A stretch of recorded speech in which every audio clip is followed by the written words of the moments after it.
গাজায় ইসরায়েলি বর্বরতা বন্ধে যুক্তরাষ্ট্রের হস্তক্ষেপ চেয়ে ঢাকার মার্কিন দূতাবাস অভিমুখে প্রতিবাদী মিছিল ও সমাবেশ করেছে ছাত্র জনতা।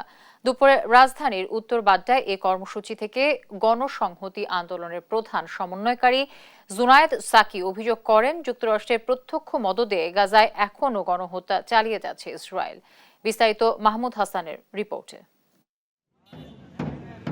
গাজায় ইসরায়েলি গণহত্যার জেরে দেশটিকে মার্কিন সহায়তা বন্ধের দাবিতে এই প্রতিবাদ কর্মসূচির ডাক দিয়েছিল বেশ কয়েকটি বামপন্থী সংগঠন।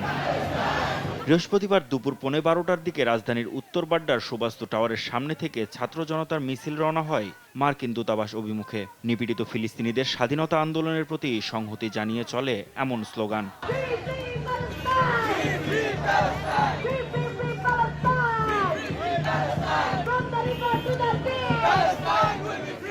মিছিলটি কিছু দূর এগোলেই তাতে বাধা দেয় পুলিশ। পরে প্রগতি সরণির জামালপুর টুইন টাওয়ারের বিপরীত পাশে সমাবেশ করে ছাত্র জনতা। গণসংহতি আন্দোলনের প্রধান সমন্বয়কারী জুনায়েদ সাকি অভিযোগ করেন, যুক্তরাষ্ট্রের প্রত্যক্ষ মদদে গাজায় এখনও গণহত্যা চালিয়ে যাচ্ছে ইসরায়েল। পুরো মানব সভ্যতা আজকে ধূলিসাৎ হয়ে যায়। এই রকম যদি চলতে দেওয়া হয়, সারা দুনিয়ার মানুষ হচ্ছে।